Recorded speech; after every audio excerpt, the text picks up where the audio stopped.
What's going on, guys? In today's video, we're going to do a little fact or fiction Alpharetta style. And this is great for anybody that's relocating to the area, or even for those of you that live in greater Atlanta and maybe looking at venturing into the suburbs. This is going to be some of the things that I've received the most as questions from buyers in my time selling across the city. Now, these are just going to be 7, but if there are some questions that you have in mind or that you're thinking about, I would love to answer them below. So definitely throw them down in the comment section. Number 1. Alpharetta is just like any other suburb. And I'm going to go ahead and say fiction as far as Atlanta is concerned, because a lot of what Atlanta has, especially inside the perimeter, is sub neighborhoods with tons of characteristics. And that's why living in town, if that's for your lifestyle, can be very beneficial, because you can drive a very short distance and get a totally different feel and personality than what you're used to in your neighborhood. And that's just kind of how the in-town market and kind of inside the perimeter area just is like a giant melting pot of housing. And it's really cool, especially if you can be in the city all the time and it's something that you're looking for. Now, as far as looking at suburbs, especially outside the perimeter, Atlanta, to me,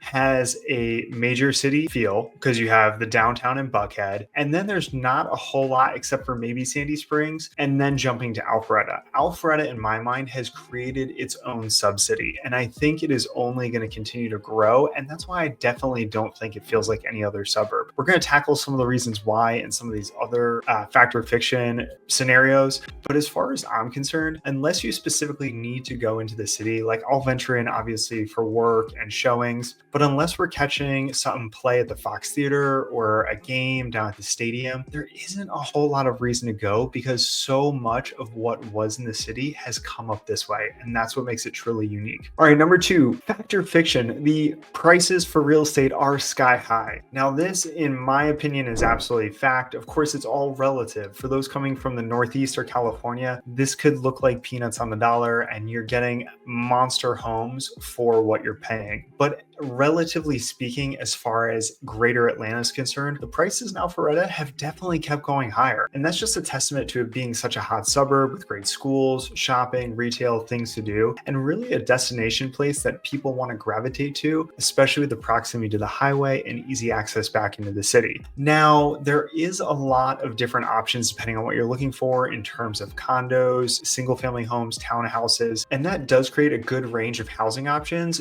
on various price points. But compared to what it used to be 5 or 10 years ago, we have in many areas doubled, if not gone even higher than what some of those properties were, especially coming out of the financial crisis. Fact or fiction number 3, it is impossible to find modern homes. Now, this one's definitely fiction, and you have to know where to look, because a lot of what you're going to see in Alpharetta is going to be new development, which for the most part has kind of followed this modern farmhouse tradition, or even just more rural farmhouse, and a lot of it also caters towards townhomes. Now, the townhomes are going to have a slightly more traditional feel, especially depending on the parts of the city, because they didn't want a whole lot to stand out. As far as modern homes go, if you are down near downtown Alpharetta and that square area, if your budget allows for it, and we're talking kind of in the 1.5 plus range, there are a ton of modern options, because what the builders are doing is they're building spec homes. They're taking a little bit more chance because they know they can push the envelope. For those people looking for that type of housing, there's not a ton, and usually it's geared more towards the luxury side. Now, you are going to find a lot of neighborhoods, especially somewhere like Windward, where it has a bunch of sub-connecting neighborhoods within the greater Windward area, and some of those have been renovated over the years to give it a more modern feel. But for the most part, a lot of the actual subdivisions are very traditional, and then it kind of just depends on what people have done along the way. So usually if you're looking for something specifically modern, you have to go right towards downtown Alpharetta, or even into a little bit more of the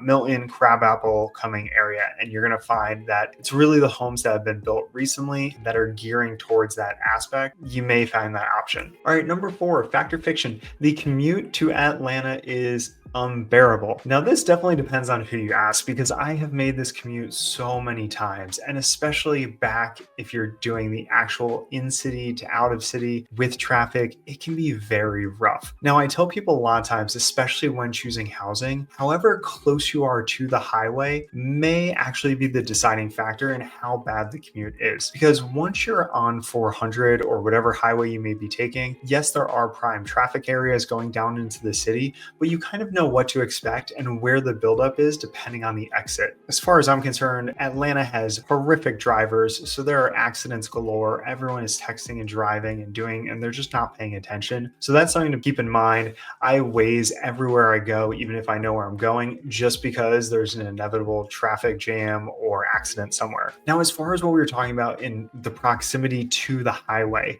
Alpharetta and a lot of the suburbs are massive. And what they've done is they've gone very far away from the actual highways as the building has increased. This is great because it creates a ton of different subdivisions and options for people to look at, but the traffic and the influx of people from the city moving out here has definitely changed the traveling dynamic. There are a lot of street lights, there's cars in general, and things just aren't what they used to be. So depending on where you live, it could actually take you just as long to get from your house to the highway as it would from the highway to the middle of the city. And that's just something I tell buyers to keep in mind when you're looking at properties. Just make sure you allocate for that additional time depending on what your commute is. Now, we have a lot of programs, especially on our company website, that have a drive time feature where you can actually plug and play depending on what hours you would theoretically be commuting. And similar to Waze, it's going to tell you what those commutes would look like based on the traffic at that time frame. So it's something I definitely recommend checking out. And just, at the end of the day, find some good podcasts, audiobooks, or of course this channel, and it'll just kind of help the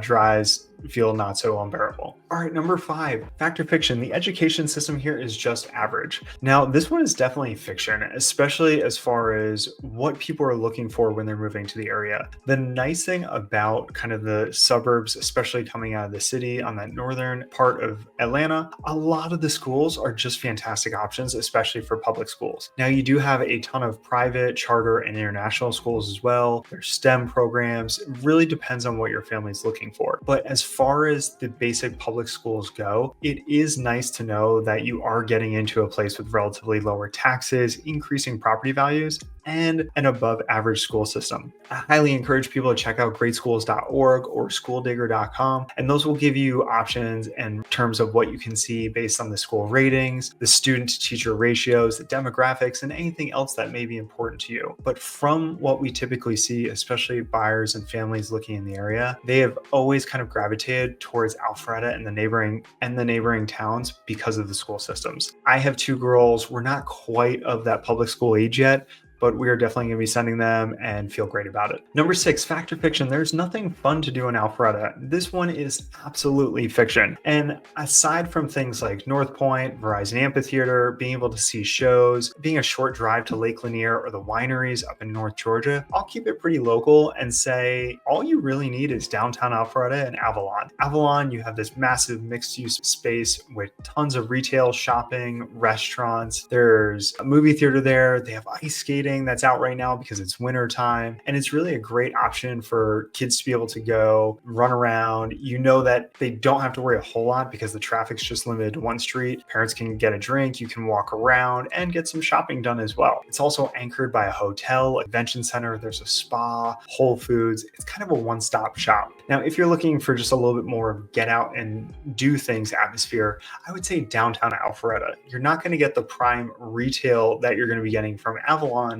but what you're missing in retail shopping, you're making up for in breweries, more local businesses, and some fantastic restaurants. There is a massive green space that either has the Christmas tree up, depending on the time of year, or a fountain in its place. And it does have an awesome green space, which is turf, where kids can run around. It is another open container area, so you can grab drinks or food and just kind of explore. One of the nice things, especially about the downtown area, is they shut it down a lot throughout the year to have different festivals and community events. So if you're looking for things to do, make sure to check out the calendar of events. There's always something going on, whether it's an art show, the farmers market on Saturdays, Wire and Wood music festival, the wine festival. There's just something for everybody. So I would say as far as Alpharetta goes, you can always find something to do. depending on the time of year. And number 7, let's end it on one of my favorite topics, obviously housing. Fact or fiction, the resale isn't very strong here. Now, which you can probably imagine based on earlier in the video that I've alluded to, is that's absolutely fiction. The resale of homes in Alpharetta is not only strong, I would say it's anchoring a lot of other suburbs and parts of the city. Because what we started seeing, especially last year when interest rates were approaching 8%, and you were kind of having that fluctuation where things had been overheated and they were cooling off, a lot of Alpharetta just actually kept putting in higher prices.